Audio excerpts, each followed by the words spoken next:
Hi friends, क्या हाल है आपका। होप है कि आपका हाल अच्छा है। दोस्तों, आज मैं आपको अखंड भारत का सारा इतिहास बताऊंगा और क्यों भारत में कुछ लोग जो उनकी राष्ट्रवादी सोच है वो क्यों अखंड भारत फिर से चाहते हैं और इसे क्या क्या फ़ायदे हैं और क्या क्या इनसे चीज़ें संबंधित है। तो आप ये हमारा वीडियो एंड तक जरूर देखिएगा और आप हमारे चैनल को जल्द से जल्द सब्सक्राइब कर लीजिए ताकि हमारे वीडियो सबसे पहले आपके पास आ सके।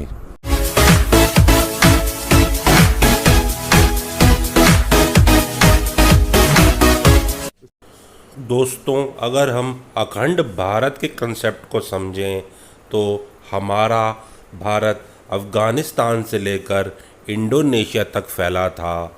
और ये अगर हम पुरानी बुक्स में और इतिहास में देखें तो इसे सारा भारतवर्ष कहा जाता था, जो धीरे धीरे इसके अलग अलग टुकड़े हुए और आज का जो हमारा भारत है वो पहले के भारतवर्ष से बहुत छोटा है। तो आइए मैं आपको बताता हूँ कि ये हमारे भारतवर्ष के कब कब टुकड़े हुए। दोस्तों, हमारा भारत अफ़गानिस्तान से लेकर इंडोनेशिया तक फैला था और इसमें आज को अगर देखा जाए तो करीबन 14-15 देश इसके अंदर शामिल थे। दोस्तों 1876 से पहले अखंड भारत के अंदर मलेशिया, इंडोनेशिया, कंबोडिया और फिलीपींस जैसे छोटे छोटे देश भी अखंड भारतवर्ष में आते थे, पर धीरे धीरे ये 1876 से पहले ये भारतवर्ष से अलग हो गए और 1876 में अफ़गानिस्तान भारतवर्ष से अलग हुआ। और इसके अलग होने के पीछे का कारण ये था कि जो भारतवर्ष के अंदर मुग़ल शासक थे उन्होंने वहाँ पर अपना एरिया बना लिया था, इसलिए वो भारतवर्ष से अलग हुआ। दोस्तों, उसके बाद जो और देश भारत से अलग हुए उसमें नाम आता है नेपाल और भूटान का। दोस्तों, ये दोनों देश भी अलग होकर इन्होंने अपना अलग से देश बनाया और उसके बाद 1914 में चाइना ने तिब्बत का एनेक्सेशन किया और वो भी भारतवर्ष से अलग हो गया। दोस्तों, उसके बाद जब भारत अपनी आज़ादी की लड़ाई लड़ रहा था, उस समय जब भारत आज़ाद हो रहा था उस समय पाकिस्तान और बांग्लादेश भी भारतवर्ष से अलग हो गए और ये भारतवर्ष के लिए बहुत बड़ा सेटबैक था जब अंग्रेज चले गए, पर उन्होंने भारत को टू नेशन थ्योरी के अंतर्गत भारत का बंटवारा किया। दोस्तों उससे पूर्व म्यांमार और श्रीलंका, जिसे पहले सिलोन कहा जाता था, वो भी 1937 और 1940 के आसपास भारत से अलग हो गए और 1948 में भारत से पाकिस्तान ऑक्यूपाइड कश्मीर भी पाकिस्तान के कब्ज़े में आ गया और 1962 के अंदर चाइना ने भारत पर हमला करके अक्साई चीन एरिया भी अपने पास नहीं लिया। तो ये मेरा कहने का तात्पर्य है कि जो पहले बहुत बड़ा एरिया था वो धीरे धीरे बहुत छोटा होता गया और अखंड भारत, जिसे पहले भारतवर्ष कहा जाता था, जहाँ पर हिंदुत्ववादी शक्तियाँ थी, हिंदुत्ववादी सोच थी, वहाँ पर धीरे धीरे आक्रमणकारियों ने अपने फ़ायदे के लिए और कई और चीज़ों से भारतवर्ष हमारा बहुत छोटा हो गया है।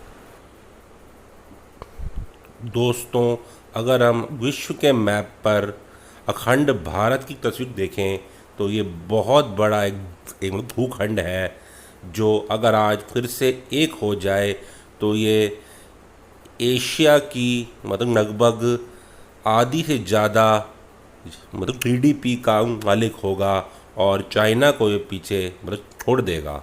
दोस्तों, इकोनॉमिक मतलब फ्रंट में अगर देखा जाए तो अगर ये सारे देश, सारा भूखंड एक हो जाता है तो इसके अंदर बहुत तेज़ी से डेवलपमेंट हो पाएगी। क्योंकि अगर आपको एक देश से दूसरे देश जाना है तो आपके पासपोर्ट और वीज़ा का खर्चा बचेगा, साथ ही साथ आपके जो इम्पोर्ट ड्यूटीज़, एक्सपोर्ट ड्यूटीज़ कितनी भी होती हैं ये भी सब बचेंगी। और जो एरिया के पास ज़्यादा मतलब संसाधन है, वो संसाधन जहाँ पे कम संसाधन है वहाँ तक मतलब पहुँचा दिया जाएगा।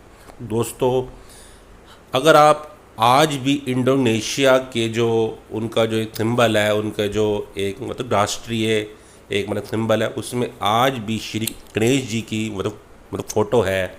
और इससे दर्शाता है कि उनका जो पीछे का जो इतिहास है वो हिंदुत्ववादी सोच का था। और जो और देश भी हैं इसके साथ साथ मलेशिया, इंडोनेशिया तो है ही, और कंबोडिया, वियतनाम, फिलीपींस, उनमें जो सबसे बड़ा धर्म जो वहाँ का है वो है मतलब बौद्ध धर्म। इसके संस्थापक महावीर बुद्ध जी थे जो हिंदुस्तान में पैदा हुए थे और हिंदुस्तान से ही वहाँ पर ये धर्म फैला। दोस्तों, ये आज भी भारत के अंदर हिंदूवादी शक्तियाँ मतलब राष्ट्रवादी शक्तियाँ ये कहती हैं कि हमारा अखंड भारत फिर से एक होगा और एक होने के साथ साथ ये सारे विश्व का सबसे ताकतवर देश और सबसे अच्छा देश बन जाएगा। दोस्तों, ये सपना जो है ये अगर वाकई में ही मतलब पूरा होता है तो इससे मतलब ना केवल भारतवर्ष का फ़ायदा नहीं बल्कि जो और छोटे देश भारत से अलग हुए थे उनका भी फ़ायदा है। उनकी इकोनॉमी में बूस्ट आएगा और वहाँ पर जो चीज़ें कम हैं वो और जगह से आ पाएंगी और वो अपनी मतलब रूट्स तक आ जाएंगे। दोस्तों, ये एक और बड़ी मतलब विचित्र बात थी कि जब भारत 1947 में आज़ाद हुआ था उस समय भी जो भारत की मतलब रियासतें थीं वो चाहती थी कि हम अलग अलग देश बने, पर हमारे सरदार पटेल जी ने अपनी मतलब बुद्धि कौशल और अपने पावर का इस्तेमाल करके भारत को एक रखा। और ये उनकी बहुत बड़ी उपलब्धि थी कि आज़ादी के समय भी भारत और ज़्यादा टूट सकता था, पर उन्होंने मतलब लगभग 500 से ज़्यादा छोटी छोटी रियासतें एक एक करके भारत को आज के लिए पहुँचा के रखा। अब ये हमारे भारत के मतलब लोगों की आगे जिम्मेदारी है कि जो भारत हमारा पहले था उसको एक फिर से करके सारे विश्व में एक मतलब महाशक्ति के रूप में बनाए, ताकि सारे विश्व में जो भारत का एक ज़माने में मतलब रुतबा था वो मतलब फिर से आ सके। मैं आपको आने वाले वीडियोज़ में बताऊंगा कि ये काम मतलब कैसे हो सकता है और इसमें क्या क्या बाधाएं आएंगी और क्या क्या इसमें आसान तरीके भी हैं।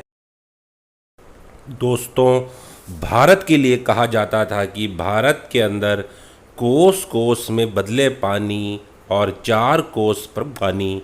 इसका अर्थ है कि हर थोड़ी दूर बाद पानी का स्वाद बदल जाता है और अगर हम थोड़ी और आगे जाएं तो हमारी जो बोली है, हमारी भाषा है, वो भी चेंज हो जाती है। इसी प्रकार महाभारत काल के अंदर भी भारत के अंदर बहुत छोटे छोटे अलग अलग मतलब राज्य थे और मतलब रियासतें थीं जिनका आपस में बिल्कुल ही अलग अलग ही मतलब कल्चर होता था, पर ओवरऑल वो हिंदुत्ववादी मतलब सोच के थे।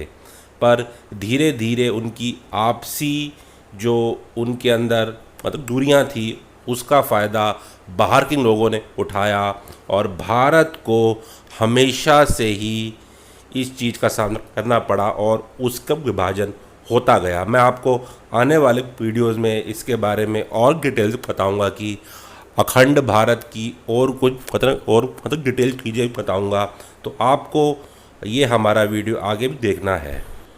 दोस्तों, अगर आपको ये हमारा वीडियो अच्छा लगे तो आप अपने सर्कल में से शेयर करिएगा और साथ ही साथ हमारे चैनल को भी अवश्य सब्सक्राइब कर लीजिएगा। जय हिंद, वंदे मातरम, भारत माता की जय हो।